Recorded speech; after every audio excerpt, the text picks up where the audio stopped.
Hi guys, welcome back with a new adventure love story. Let's go. By Merlin's magical pocket watch. I swear I ordered my food at least 5 minutes ago. Now, where is he? What are you looking at? I seem to have misplaced my jar of Barbados juice. I hope no one drank it.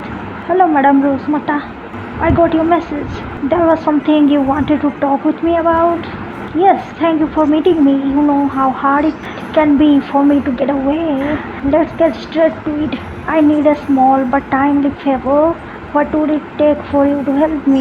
Nothing. I would be happy to help. Madam Rosemata, if there is something I can do for you, I'll do it. How sweet. You really are one of a kind, Miss Ray. Yes, my dress up is at least one of a kind. Hogsmeade could need witches like you. Now listen closely while I explain what exactly I need you to do for me. Okay. I see. You want me to deliver a gift to Professor McGonagall back at Hogwarts. Precisely. I knew you were a good listener. I simply wouldn't trust an owl with a package this fragile and rare. I know you are just happy to help, but I can't put you to all this trouble without offering a little something in return. In exchange for your help, I will set up a romantic evening for you and your chosen date. How is that? That's great. As I said, I am perfectly willing to help you for free, but that special evening with date, that sounds good. I will get you the package on your way out. Just deliver it to Professor McGonagall. Okay then. At this time of year, she often spends her free moments by the lake shore. If I were you, I would look for her there. Good. I will head to the lake shore now and deliver your package. After that, I can start planning my date. I look like a joker. Hello, Professor McGonagall. Madam Rosemata said I would find you out here. Yes, just out for a short walk. But I'm surprised to hear you are looking for me. I trust everything's alright. Oh yes, at least as far as I know. I have just come to deliver a package from Madame Rosemata. I believe it's a gift. Here you go, Professor. Be careful, it's fragile. She didn't say what it is, only that it was quite important and timely.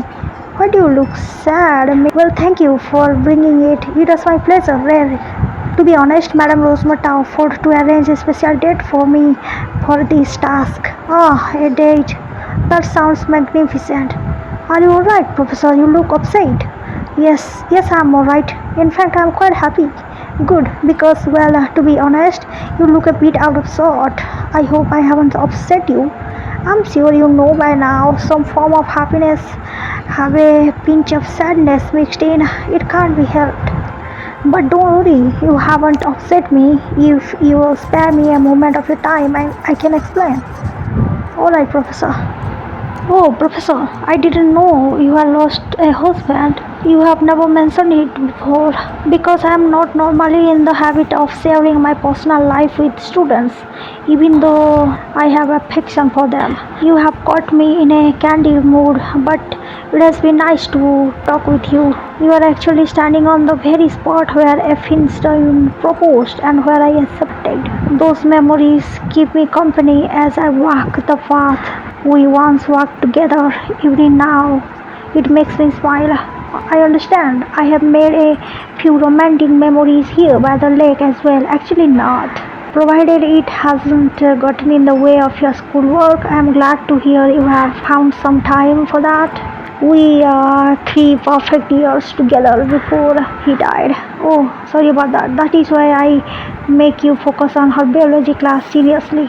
Of course, Professor. It is a sad end, but I would be lying if I said his memory left me feeling anything but contained. What matters after all is not how long we have together, but how we spend that time. But I hope the sad part of my life didn't sour your day. Actually, it's a little bit sad. I'm upset for you, but also I'm happy that you were able to be together for that time. Like you said, it's not how long we have been, but how we spend the time. That's quite nice to hear. I'm glad we had this chance to talk. Of the joy of sharing stories with people is that you always learn a bit about the people you talk to. Now, if I recall, you have a date to plan and I have a gift to offer. You would better hurry along. There is no time to waste. You're right, Professor. Then You go and open up that Madame Rosemarta's gift, and I will head to the Great Hall. Bye, Professor. As a person who is almost never bored, I have to say that today has proven curiously anomalous. I think I developed a new spell by accident. Everywhere I go today, time slows to a crawl. Please tell me you have come looking for styling of some sort. Actually, no, Andre. Hey Tulip, Autumn Ray, there you are. I have been hoping you would show up. Why Tulip, is something wrong? It's an emergency, a horrible curse. I have been struck by an unbearable boredom. Seriously, perhaps, but surely you are the middle of an epic quest I can help with. Actually, if you consider delivering gift packets an epic quest, then yes it is. In exchange, Madame Rosemata is giving me and my date a special dinner at the Three Broomsticks. Blimey, that must have been some gift. That's quite a reward for a simple errand. Exactly. Before you ask, I won't be able to join you myself. Dennis has been a bit sick. Still, I'm sure I can help you find the perfect date. Cool. You are right about the gift. Whatever it was, it seemed to put Professor McGonagall in a curious mood. Upon receiving it, she told me a love story from her life.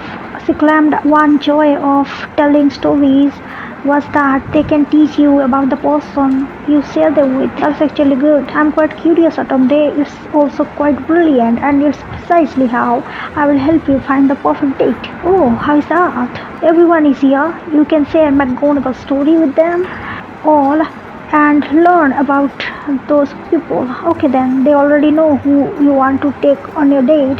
You will know them even better when you are done. You don't, perhaps you will learn something that will help you narrow down the choice. Now follow me, okay, as you say.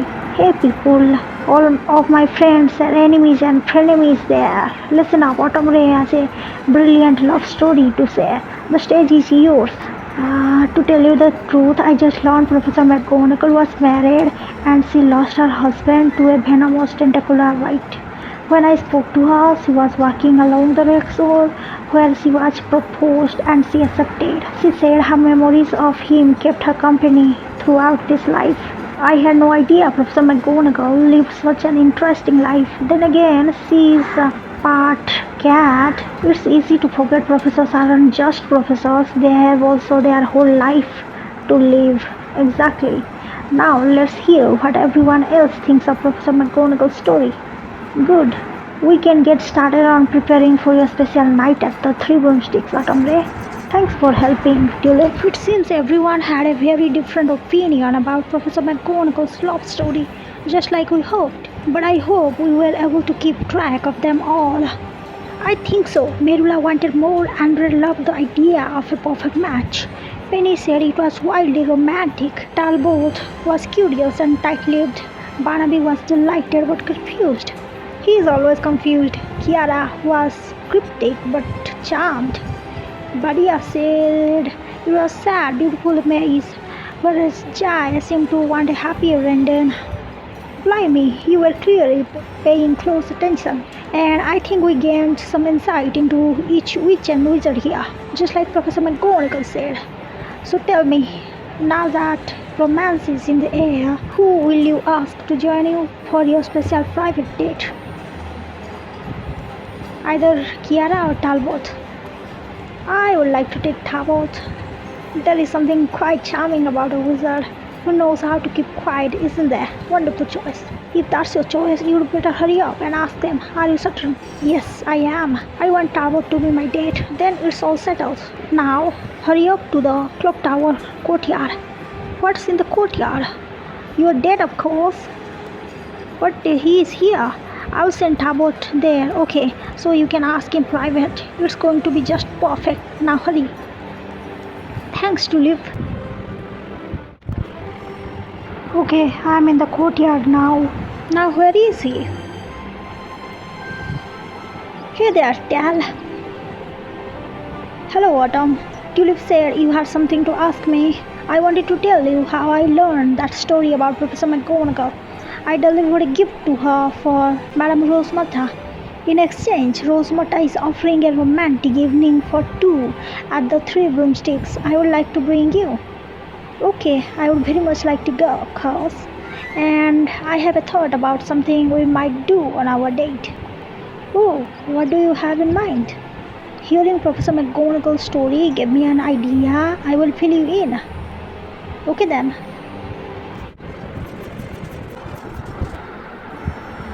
I see.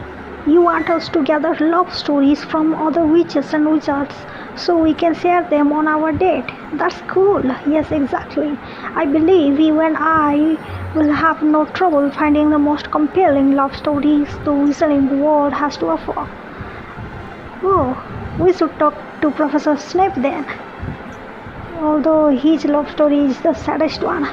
It will be an enjoyable challenge. A great love story requires a very specific balance of different elements.